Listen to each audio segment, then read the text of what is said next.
సింహరాశి వారు వరలక్ష్మి వ్రత సందర్భంగా అమ్మవారిని ఎలాంటి నైవేద్యం పెట్టడం, ఎలాంటి వర్ణ స్వరూపంతో వస్త్ర స్వరూపంతో పూజించడం, ఎలాంటి నైవేద్యం పెట్టడం వలన గ్రహ దోషం తొలగి గ్రహ ఐశ్వర్యం కలుగుతుందో ఈ వీడియోలో తెలుసుకుందాం.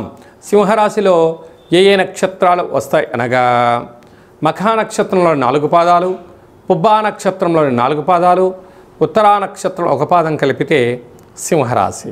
రాశాధిపతి రవి భగవానుడు. రాశిలోనే కేతు సంచార స్థితి ఉండడం వలన ఉన్నతమైన వృత్తులు, ఉద్యోగ, వ్యాపార కార్యకలాపాలు ఆచరింపజేసేవారు. దూరపు చూపు, ప్రణాళిక, ఐశ్వర్యకరమైనటువంటి జీవితానికి చక్కగా ప్రయాణం ఏర్పాటు చేసుకోగలిగినట్లయితే భవిష్యత్తు చాలా బాగుంటుందని చెప్పి గమనించాలి.